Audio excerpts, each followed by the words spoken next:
তারেক রহমানের দায়িত্ব নেবার মাত্র ৪৫ দিনের মধ্যেই দেশবাসীর জন্য ভীষণ সংবাদ।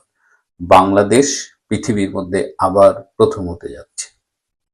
বিস্তারিত জানবার জন্য শেষ পর্যন্ত ভিডিওটি দেখুন।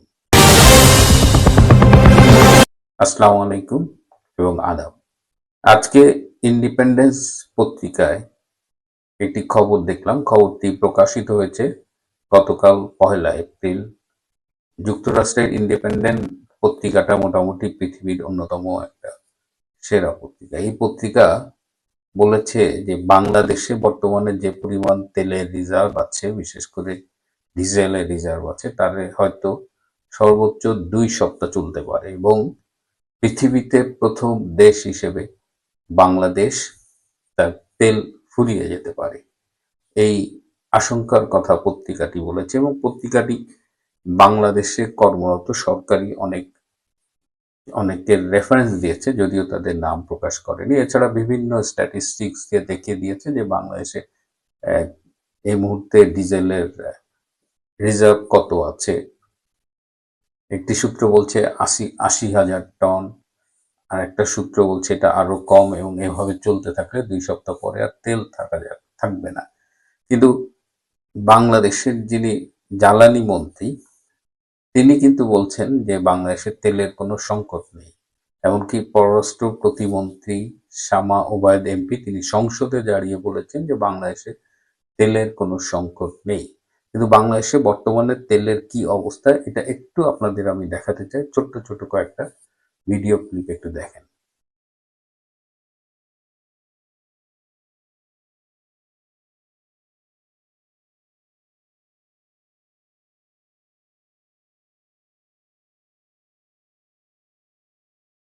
তেলের দাম বাড়ছে না এবং পর্যাপ্ত তেল গণপরিবহনে নিশ্চিত করা হবে।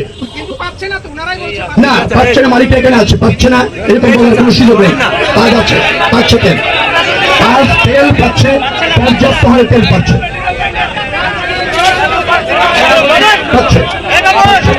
কোথায় গিয়ে তেল পাচ্ছে না আমাকে বলেন, কোন পাম্পে গিয়ে পর্যাপ্ত তেল পাচ্ছে না? মালিক সমিতির নেতারা এখানে আছেন, বিচ্ছিন্ন ভাবে না, আপনাদের সমিতির নেতারা এখানে আছেন, আমাকে ব্যক্ত করেন তেল দেওয়ার দায়িত্ব আমার। পাচ্ছেন?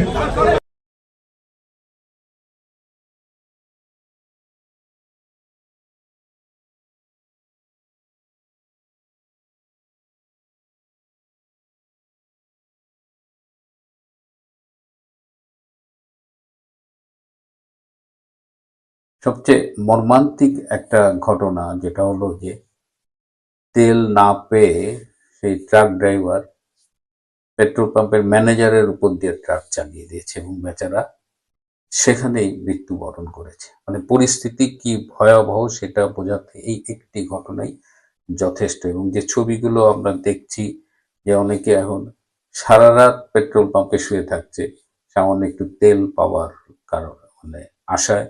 এবং এই তেল পাওয়ার প্রক্রিয়াকে আরো জটিল করে দেওয়া হয়েছে, যে এখন ফুয়েল কার্ড সংগ্রহ করতে হবে। এই ডিসির অফিস থেকে অনেক ডকুমেন্ট জমা দিয়ে ফুয়েল কার্ড সংগ্রহ করতে হবে, মানে মরার উপরে খাড়া গায়ে। এবং ঢাকার যে চিত্রটা আমরা দেখছি, ঢাকার বাইরের চিত্রটা আরো ভয়াবহ।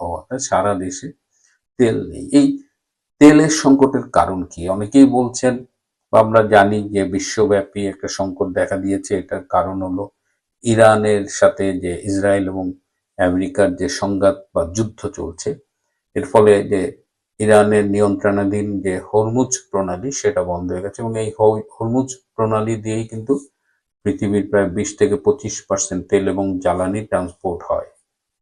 তো বাকি যে ৭৫% জ্বালানি ট্রান্সপোর্ট হয় অন্য অন্য রুটে, সেই রুটের খবর কি? বাংলাদেশের যে তেলটা আসে এরা আসলে হরমুজ প্রণালী হয়ে ওটা ইন্ডিয়ান ওশান হয়ে আসে। সো বাংলাদেশের জন্য এটার 25% না, বাংলাদেশের জন্য হয়তো এটা 90% অর ইভেন মোর। তো ন্যাচারালি বাংলাদেশ এফেক্টেড হয়েছে। কিন্তু ইরান তো বলেছে যে বাংলাদেশের ভেসেলস হরমুজ প্রণালী দিয়ে যেতে পারবে। তাহলে তো অন্য অন্য সারা পৃথিবীর যে সমস্যায় ভুগছে 5টি দেশ, তার মধ্যে বাংলাদেশ একটি, তারা তো হরমুজ প্রণালী ব্যবহার করতে পারবে। তাহলে সমস্যা কেন হচ্ছে? এর আগে যখন ২২ সালে রাশিয়া এবং ইউক্রেন যুদ্ধ হয়েছিল, এবং তখনও পৃথিবীতে নানামুখী সমস্যা হচ্ছিল। ইউক্রেন হলো পৃথিবীর অন্যতম মানে বৃহৎ শস্য ভাণ্ডার, আবার রাশিয়া তেল সরবরাহকারী দেশ। তো এই দুটো দেশ যখন যুদ্ধে লিপ্ত হয় তখন কিন্তু খাদ্য সংকট দেখা দিতে পারে, তেলের সংকট দেখা দিতে পারে, এবং হয়েছে, এবং পৃথিবী তখন অনেক সাফার করেছে। তখন বাংলাদেশে ক্ষমতায় ছিল শেখ হাসিনার সরকার। তখন বিএনপির নেতা মির্জা ফখরুল আলমগীর, আবার আমাদের একজন বুদ্ধিজীবী আছে ডক্টর সলিমুল্লাহ খান, অনেকদিন তার কোনো আওয়াজ পাই না। তো এরা কিন্তু বলেছিল যে হাসিনার ভাবসাব দেখে মনে হচ্ছে যে ইউক্রেন যুদ্ধের ব্যয় বোধহয় বাংলাদেশই বহন করছে, এবং তখন তারা অনেক টিটকারি করছে। কিন্তু আজকে মির্জা ফখরুল আলমগীরকে আমরা জিজ্ঞেস করতে চাই যে আজকে বাংলাদেশের তেলের এই অবস্থা, জ্বালানির খবর আরো ভয়াবহ শুনলাম যে 2.5 গুণ বেশি দাম দিয়ে এই কয়েকদিন আগে কিছু 2 কার্গো সম্ভবত লিকুইড ন্যাচারাল গ্যাস কিনেছে বাংলাদেশ সরকার।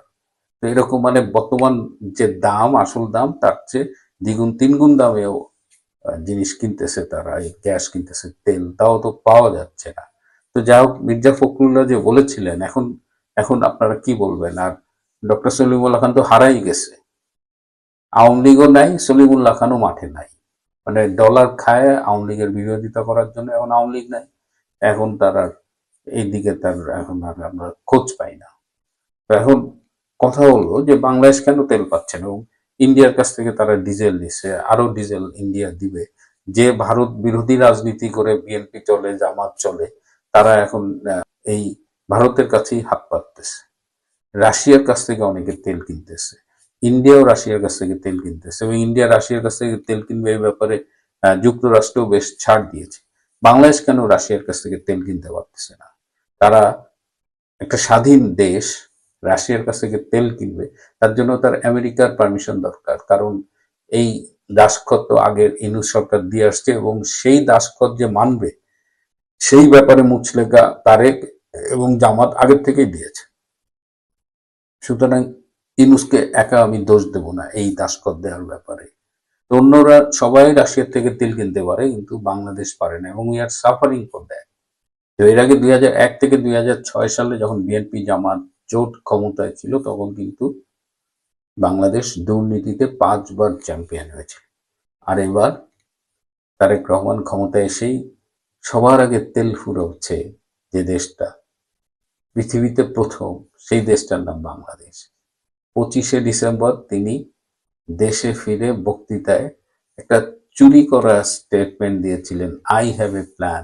1899 সালে একজন ডাচ নেতা ভ্যান লিন্ডে তিনি এটা অনেক আগে বলেছিলেন, সেই আই হ্যাভ এ প্ল্যান। তো সেইটা কপি পেস্ট করে তিনি 25শে ডিসেম্বর বলেছেন, কিন্তু আমরা আজও জানি না যে ভাইয়ার প্ল্যান কি।